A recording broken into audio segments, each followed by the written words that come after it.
El Poder Judicial del Estado de Baja California Sur evoluciona para ti. Estás sintonizando un programa de conexión ciudadana sobre temas jurídicos de interés social de una manera ágil y ligera. Buscando resolver dudas relacionadas con la impartición de justicia. Esto es Hablemos de Justicia. Comenzamos.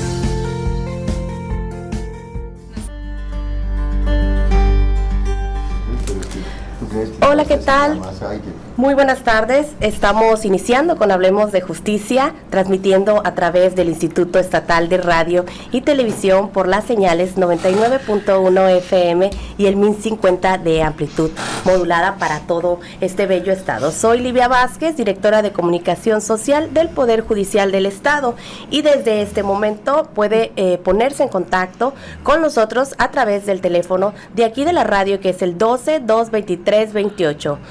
Hoy, y como todas las tardes, me encuentro acompañada de la licenciada Ligia Patricia Muñoz Peña, consejera de la Judicatura del Estado. Buenas tardes, consejera. Hola, muy buenas tardes, Livia. Un gusto estar de nueva cuenta contigo en esta tarde, también con nuestros amigos y amigas radioescuchas que están ahorita pendientes del programa.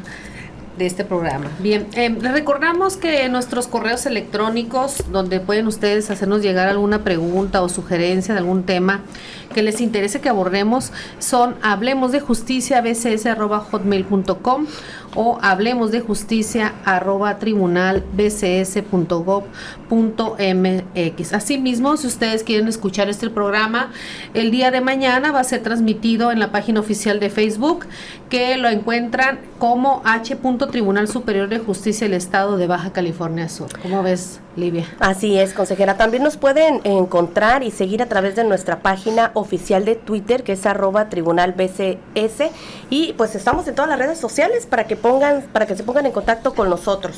Así es, y es un gusto enorme que de nueva cuenta tener aquí al doctor Miguel Ángel Soto Lamadrid, catedrático de la Universidad de Sonora y del Instituto de Estudios Superiores en Derecho Penal, INDEPAC, y dar continuidad a un tema muy, muy interesante que es la Guardia Nacional.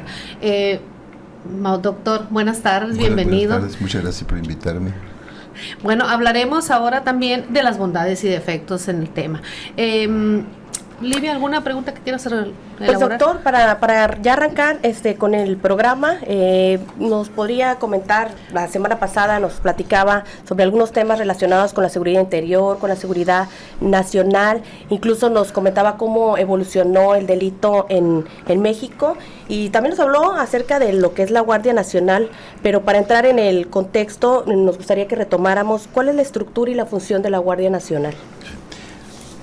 Miren, uno de los temas más candentes, más discutidos en los últimos años es cómo enfrentar, no digo a la delincuencia artesanal, a la delincuencia de todos los días, al ladrón de barrio, sino a la delincuencia organizada, que se ha convertido en México pues en un enfrentamiento con el gobierno, una entidad que es más poderosa en armas, también en dinero, en influencias que el Estado mismo. También, es decir, no es luchar contra la delincuencia común, sino contra una delincuencia organizada que por muchos años pudo operar, si no libremente, por lo menos sin demasiada persecución, y que aprovechó ese tiempo para crear no solamente grandes fortunas, sino influencia dentro del sistema mexicano, al grado de que lo corrompió, lo compró, si nos entendemos. Entonces, ¿cómo luchar con una policía mal armada, mal capacitada, mal pagada, pero sobre todo, en una buena parte, vinculada con esos narcotraficantes,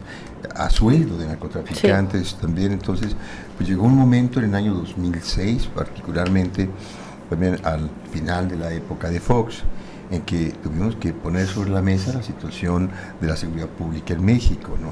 Encontramos, sí, miles y miles de delitos comunes que se cometen todos los días y que son perseguidos, bueno, por la policía judicial, hoy de investigaciones o ministerial de los estados mismos también, pero como comprenderás, la delincuencia organizada elevada a delito federal y sus delitos derivados de la misma, federales también, sí, pues tiene que ser manejada o medida en función de la capacidad del Estado federal frente a esa delincuencia, olvídate de los estados, ¿está bien? ¿Y con qué nos encontramos? Con una fuerza de armas de unos 25,000 policías nacionales en México, todavía hace unos meses, se podría decir que teníamos esa cantidad de policías, que eran policías de muchos tipos, no solamente la policía que sirve al Ministerio Público Federal, sino la policía de caminos, que es una policía federal, y otras policías, pero no eran muchos, no estaban bien capacitados, no estaban bien armados, y no sabíamos en qué porcentaje estaban cooptados por el crimen organizado también. Entonces, luchar contra cerca de 600,000 personas que se supone integran el crimen organizado, vamos a ver si nos entendemos, no estamos hablando de las cabezas, los mandos medios y los soldados, sino cientos, miles de personas que coadyuvan con ellos por la paga. Pobres campesinos también que siembran la droga para dárselas a ellos, cientos de personas que cruzan las fronteras en pequeñas cantidades, llevan droga en pequeñas cantidades, los famosos halcones, chicos, niños, etcétera, que pasan información cuando viene la policía, etcétera.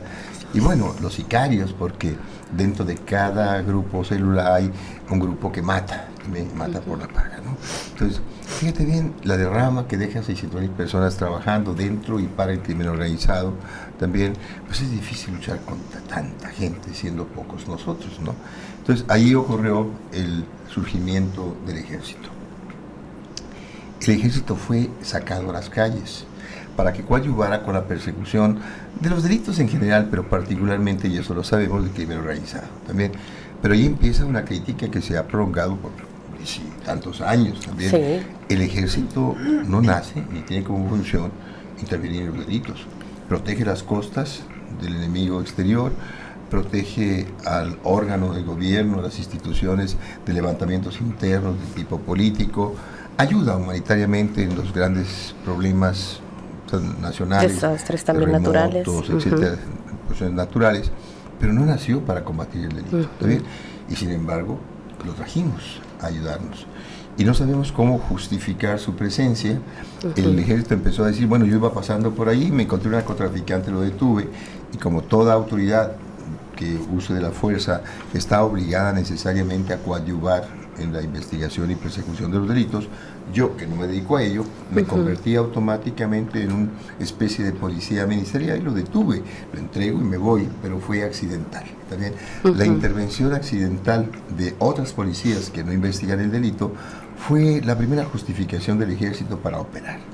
Luego después se inventó, pues estuvimos inventando cosas para justificarlo, que el Ministerio Público le pedía al ejército que coadyuvara en operaciones conjuntas con la Policía Nacional, también en un operativo, pues. Sí. Ahí venía el ejército a ayudar, pero porque había un oficio del Ministerio Público que se lo pedía. Oficio que se podía hacer antes de la operación o después de la operación con fecha retroactiva para justificar la intervención. Entonces, durante muchos años el ejército estuvo ayudando, pero ayudando con dificultades jurídicas para justificar su intervención y bajo la crítica continua de políticos, de maestros universitarios, de juristas, de la misma ciudadanía, de qué andaba haciendo el ejército en las calles luchando contra la criminalidad, siendo que no era esa su función. Se hablaba de violación de las funciones constitucionales del ejército y era un criterio formal, pues, de nivel constitucional puramente jurídico. Pero ¿qué quieres que te diga?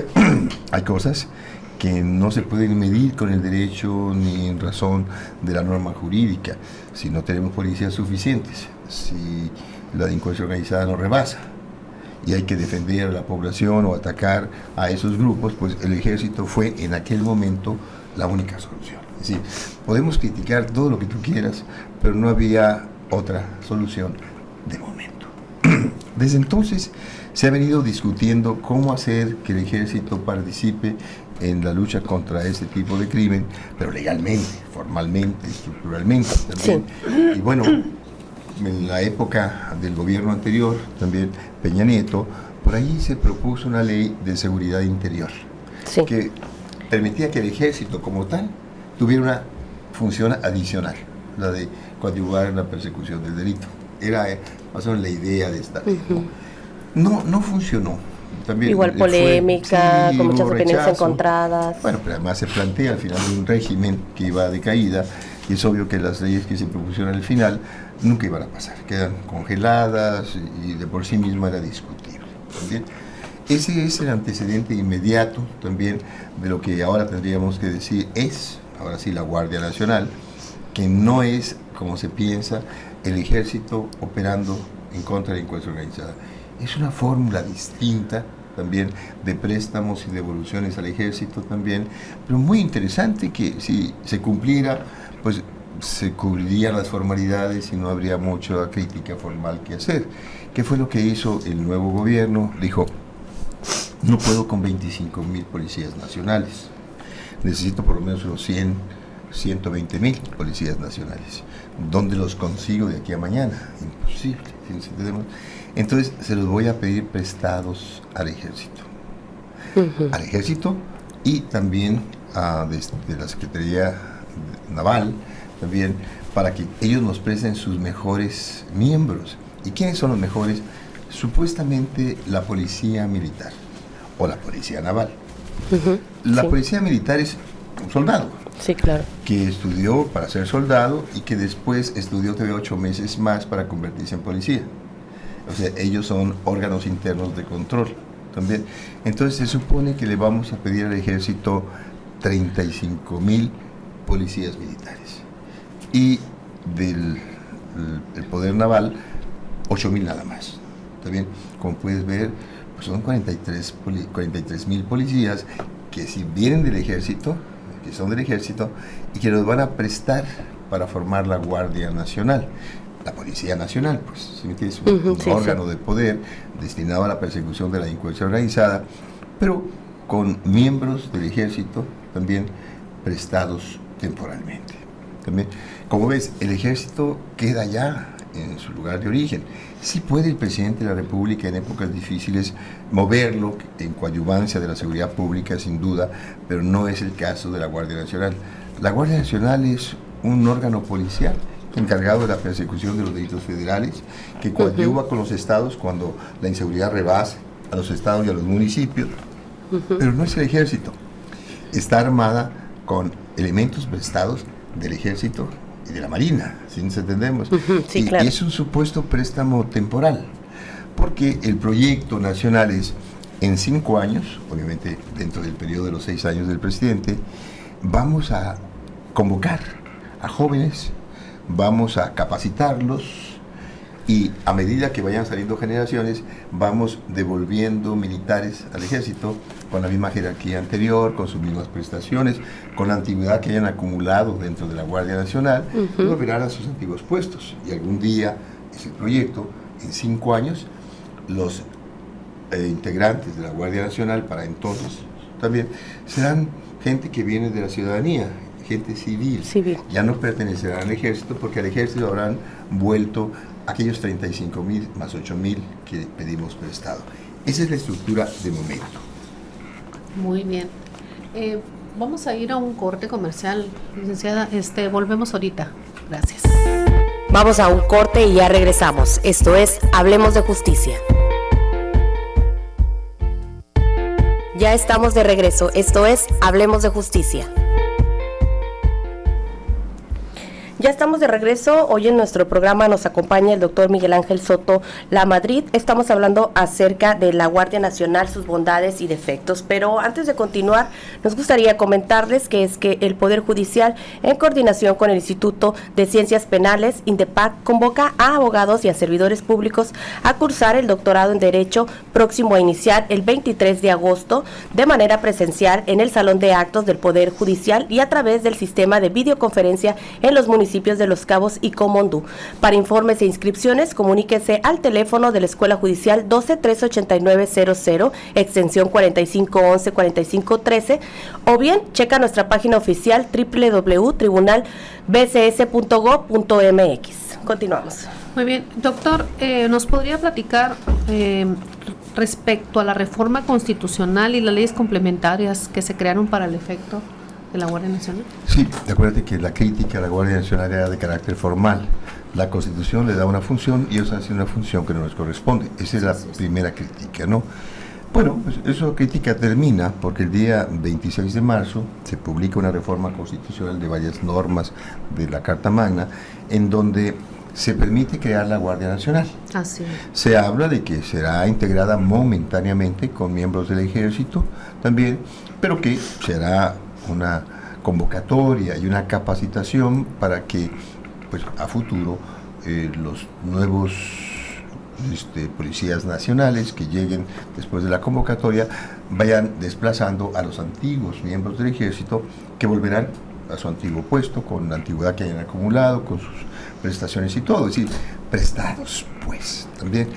Y no solamente eso, se nos dio 60 días para crear lo que algunos llaman 4 leyes. No son 4 leyes, son 3 y la modificación de una, ¿no?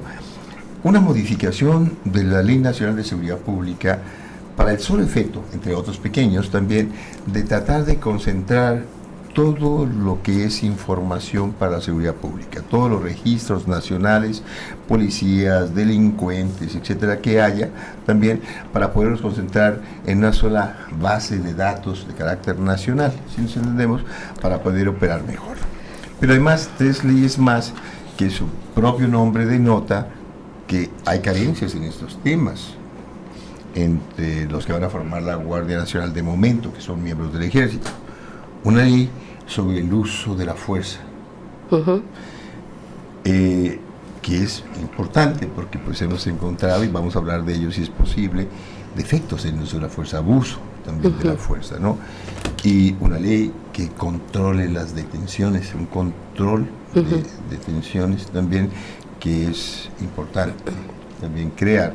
Es decir, se le da un marco jurídico también, y esas leyes acaban de ser aprobadas hace solamente 3 semanas, también acaban de ser el 21 del mes pasado, quedaron aprobadas también, y por lo tanto, quien quiera criticar a la Guardia Nacional tendrá que entender que ya la Constitución permitió a la Guardia Nacional, que existen leyes que regulan su función también, y que ya no podemos hacer crítica formal de que está realizando funciones que no le corresponden, porque además, fíjate bien, el ejército quedó como ejército, está ya haciendo su función de siempre.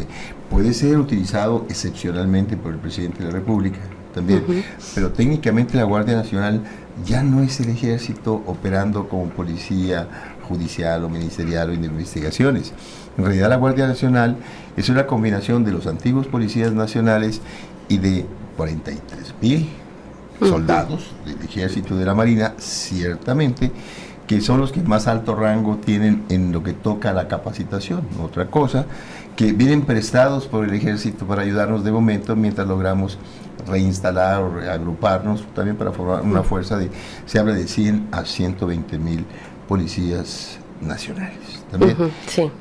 Entonces, la crítica termina aquí, pues ya tenemos leyes que regulan la función, y la más importante de todas es la ley también que crea la Guardia Nacional, que regula la Guardia Nacional. Entonces, una ley que regula la Guardia Nacional, una ley de seguridad pública que se modifica para crear una concentración de información para la seguridad, y 2 leyes, el uso de la fuerza y regular las detenciones, el control de detenciones, hace que haya un marco jurídico en donde debería de operar esta nueva institución de la seguridad pública que se llama la Guardia Nacional, que ya no puede confundirse con el ejército, porque el ejército sigue estando allá.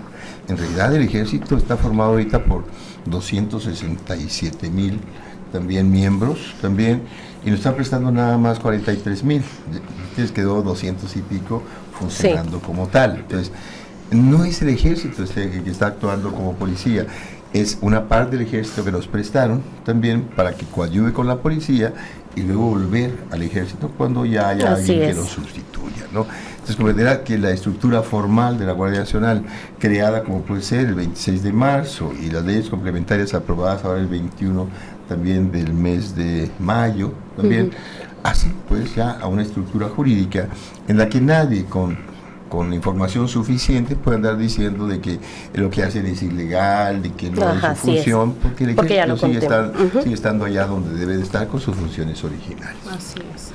Doctor, ¿y cuáles vendrían siendo las bondades de esta nueva guardia? Bueno, se nos promete, aquí si nos entendemos, de que soldados bien capacitados, porque fueron primero capacitados como soldados y luego fueron capacitados como policías militares, que es una capacidad adicional, y que ahora van a ser capacitados en el uso de la fuerza, en derechos humanos, en control de detenciones. Se les va a explicar a los soldados cuándo pueden detener, qué derechos tienen los detenidos, dónde lo pueden llevar. No pueden llevarse ya al ejército, sino a a las autoridades civiles la entrega de los detenidos, cuándo pueden no, cuáles son los derechos que hay que respetarse y todo lo demás.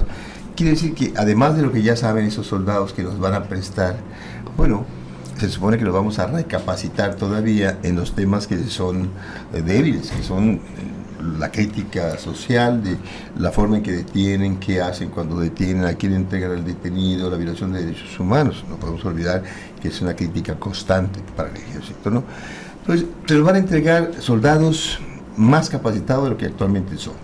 Y además, escúchame bien, a esas aproximadamente 75,000 personas que vamos a captar en los próximos 5 años, también para integrar la Guardia Nacional o la Policía Nacional, si le quiere llamar para ese entonces como tal, sí, para que los miembros del ejército vuelvan a sus orígenes también, pues esas personas van a ser capacitadas por el ejército. Fíjate, una conclusión discutible, porque los cadetes, los interesados en formar parte de la Guardia Nacional, no serán capacitados por el Sistema de Seguridad Pública, por la Secretaría de Seguridad Pública, sino por el ejército. El ejército los convoca, los capacita como si fueran soldados, si nos entendemos, aunque sean civiles también, y luego los entrega después para sustituir a sus miembros originales también. Entonces, esta es la estructura y el proyecto. En 5 años tendremos más de 100,000 policías nacionales haciendo el enfrentamiento con, no sé, con la delincuencia organizada. Doctor, y entonces en este caso, ¿cuáles serían los defectos de la Guardia Nacional? Bueno, buena pregunta. Verás, ya no hay crítica formal. Ya se estructuró jurídicamente la Guardia Nacional y además se supone que esos 40 y tantos mil soldados que van a integrarla, junto con los que actualmente son policías nacionales, se van a ir tarde o temprano, en 5 años se dice. También no sabemos si haya 80,000 personas, por decir algo, que en los próximos 5 años se quieran enlistar como policías nacionales. No sabemos si muchos de ellos son miembros de la delincuencia organizada que trata de infiltrarse entre la policía por interés natural. No sabemos cuáles defectos habrá. No siempre se puede. El año pasado se trató de reclutar a 2.500 policías nacionales y solamente se admitieron a 500 porque no hubo respuesta a la convocatoria. Entonces, hay muchas dudas en el camino en cuanto al proyecto y su cumplimentación, porque no sabemos si habrá muchas personas que quieran realmente formar parte de la Policía Nacional. No sabemos si todas son confiables a pesar de los controles de confianza que se les van a aplicar también, pero ese es el proyecto, a 5 años vista, para que dentro de 5 años, digamos, ya no hay ningún miembro del ejército, todos fueron convocados de los grupos civiles, si fueron capacitados por el ejército y aquí están. El problema real está en el fondo de la psique de un policía. También la verdad es que la crítica viene de la formación de un policía. Y es que no puede ser de otra manera. Al policía se le capacita en una disciplina militar ciega, que solamente se entiende por el uso de la fuerza, por obligación, por las sanciones duras, por la jerarquía de los militares, en fin. Por eso opera el ejército. Se te ordena atacar, disparar y no puedes ni siquiera rebelarte a la orden, también supuestamente. Pero ¿qué pasa cuando el ejército opera con esa mentalidad? Cuando ha sido maltratado durante muchos años y obligado a obedecer órdenes ciegamente. Bueno, se refleja también en su actuación como ejército. El 70% de las personas detenidas por el ejército dicen que fueron maltratados. Las mujeres hablan de que fueron abusadas en un 70%. Y bueno, esta imputación al ejército pues llega hasta la Corte Interamericana de Derechos Humanos, que es el principal procesado del ejército por sus abusos y desmanes. Entonces decimos, esa actitud de los miembros del ejército proviene de la mentalidad militar con la que fueron educados, ¿sí me entendiste? Duro y maltrato y todo. ¿Qué puedes esperar de una persona maltratada como forma de educación cuando ésta tiene la oportunidad de maltratar a otros, cuando los detenidos ya están bajo su supervisión? Entonces, nos preocupan mucho los antecedentes del ejército como un grupo de poder maltratador de personas, violador de garantías individuales. Y nos preguntamos si esos miembros del ejército que van a formar la Guardia Nacional seguirán haciendo lo que han hecho durante muchos años. Ese es el temor que existe, ¿no? Ese es el verdadero temor. Existe, pero no todos lo manifiestan de esta forma. Y nos preocupa que los nuevos integrantes de la Guardia Nacional, que van a ser capacitados también por el ejército, van a ir como civiles, pero con mentalidad militar. Entonces, ese es el problema que estamos planteando. Muy bien, doctor, ¿qué cree? Pues se nos vino encima el tiempo. Ha sido un placer tenerlo de nueva cuenta en este programa Hablemos de Justicia y por la disposición de acompañarnos. Muchísimas gracias. De nada, muchas gracias a ti. Bien, pues nos despedimos. Estuvo con nosotros el doctor Miguel Ángel Soto Lamadrid. Yo soy Livia Vázquez y nos vemos el próximo miércoles. Y yo, Ligia Muñoz. Hasta la próxima. Buena tarde. Esto fue Hablemos de Justicia, un programa del Poder Judicial del Estado de Baja California Sur en coordinación con el Instituto Estatal de Radio y Televisión.